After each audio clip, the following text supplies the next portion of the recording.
En realidad es difícil. ¿Pero tiene comunicación con el Partido Obrero aquí de Salta? Constantemente. Permanente. Estamos permanente en la misma organización. Uh-huh. Jorge, ¿cómo vemos la economía en estos tiempos de cuarentena, sobre todo, ¿no? Porque depende, obvio, viene por una pandemia la cuarentena. ¿Cómo está la economía a esta altura, ¿no? Cuando ya llevamos más de 40 días. Mire, es difícil en esta ocasión separar lo que estamos viviendo ahora de lo que ya veníamos viviendo, porque Argentina estaba en recesión. Los que le echan a la pandemia o a la cuarentena la culpa por el actual estado de cosas tienen que observar esto que les digo: estábamos en recesión. Esto simplemente es un añadido, digamos, aparentemente un refuerzo. Lo mismo ocurre a nivel internacional. Todo el mundo pronosticaba un hundimiento financiero. La pandemia, digamos, fue un detonante, fue algo que precipitó. Y lo que está dando lugar tanto en el mundo como en la Argentina es un gasto fenomenal de dinero en favor de los intereses económicos, no de los trabajadores. A nivel internacional, las emisiones de los principales bancos centrales, me refiero a Estados Unidos, Europa y Japón, para las empresas es del orden de los 20 billones de dólares. Como el Producto Bruto del 90, esto es casi la cuarta parte, arriba del 20%, solo que ocurrió además en 3 semanas.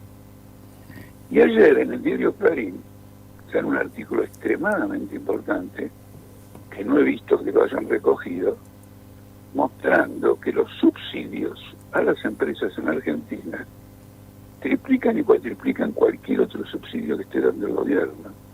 Creo, ahora no tengo acá conmigo el diario, esto fue ayer, creo que lo estima en 150.000 millones de pesos. Uh-huh.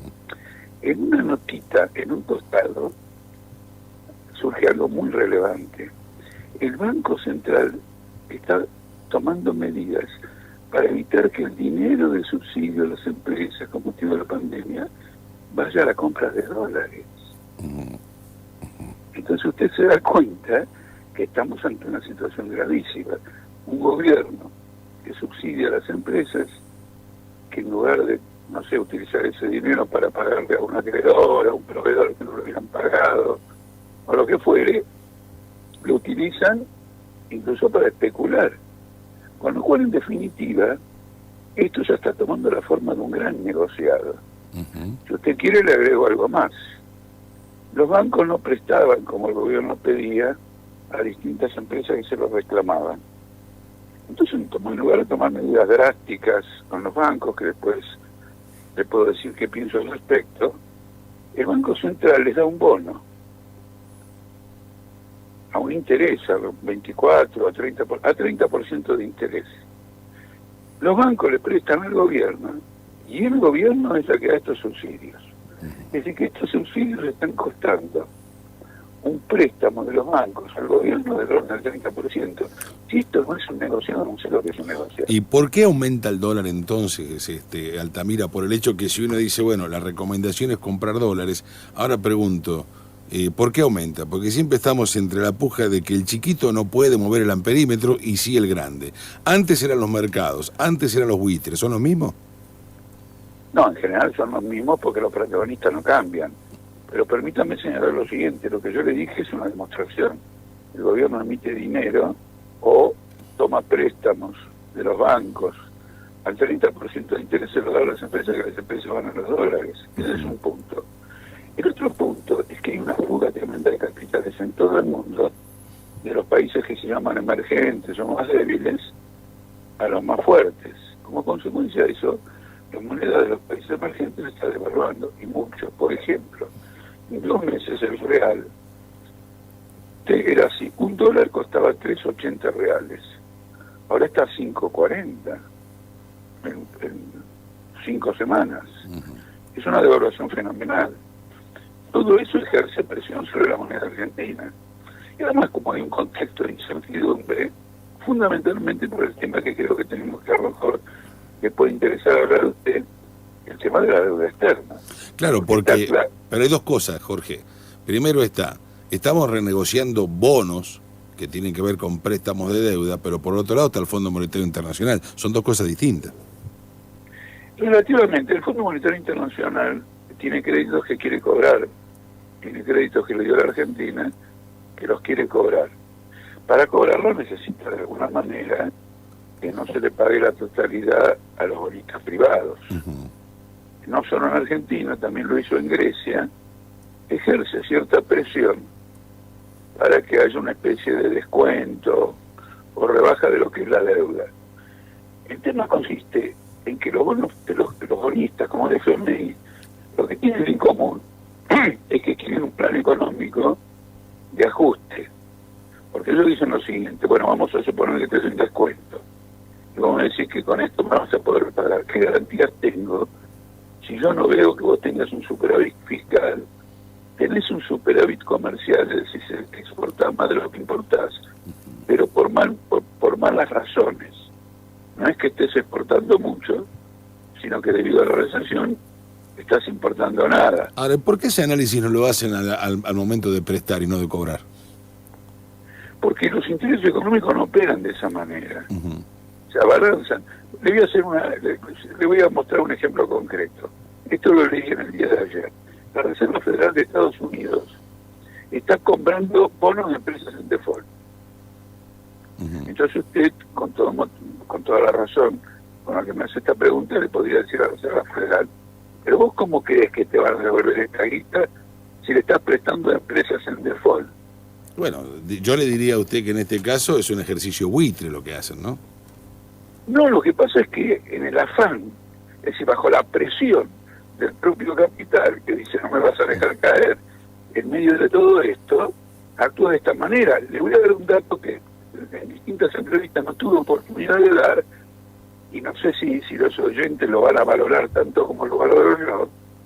El que negocia en nombre de la Reserva Federal del Banco Central Norteamericano estos préstamos que los da, el que tiene la batuta, lo nombró hace un par de semanas la Reserva Federal, es el jefe de BlackRock, el principal acreedor de Argentina, el principal acreedor de las empresas petroleras norteamericanas, el principal acreedor de cualquier cosa que se mueve en el mundo, maneja la plata de la Reserva Federal. Amigo, esto es el capitalismo. Pero amigo, escúchame, esto no es usted y yo razonando alternativas viables en una situación compleja, porque de lo contrario usted no me puede decir cómo es que van a emitir 20 millones de dólares en 3 semanas, 4 semanas, equivalente a más del 20% del PBI mundial. Pero ese hombre que me dio el dato y que yo sí lo considero, de BlackRock, ¿es amigo o socio del que fue nuestro ministro de Hacienda, Toto Caputo?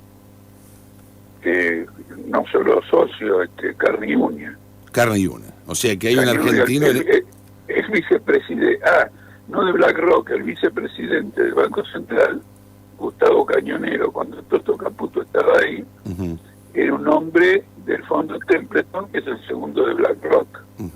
Entiendo. Y BlackRock fue clave con Caputo, porque en un momento determinado Caputo se dirigió directamente al presidente de BlackRock a que le compre un bono en pesos.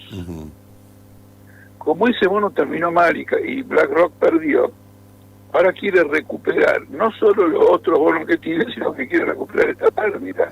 Bajo el gobierno de Macri, los funcionarios de los fondos internacionales, los dirigentes de los fondos internacionales eran funcionarios del gobierno argentino. Jorge, le quiero preguntar por el tema del impuesto a la riqueza. ¿Cuál ve la postura y si va a creer que es viable? No es viable porque los intereses económicos lo van a impedir. Además quiero decir lo siguiente: los que tienen la riqueza, es decir, son argentinos, también tienen bonos de la deuda argentina.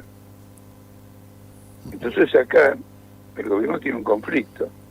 Quiere que los acreedores accedan a un acuerdo y del mismo lado del gobierno le están metiendo el impuesto. Entonces en el gobierno lo están frenando. Es un tiro al aire. El que inventó esto, de este impuesto, sabía que este gobierno no lo va a llevar adelante. Ahora, un impuesto a las grandes fortunas es necesario. Existen muchos países, y no por única vez. Y además grandes fortunas que manejan enormes. En Estados Unidos varias veces han dicho que quieren ese impuesto. Que quieren ese impuesto porque en el argumento que dieron, publicaron una solicitada, decían que querían colaborar antes de que explote el déficit fiscal en Estados Unidos, que nos iba a perjudicar a todos. Es decir, querían poner algunos pesos para mantener la solvencia de la deuda del Estado norteamericano con ellos. Ahora, entonces, le están mintiendo al pueblo argentino sobre ese punto. Eso ha quedado muerto, no lo va a votar nadie.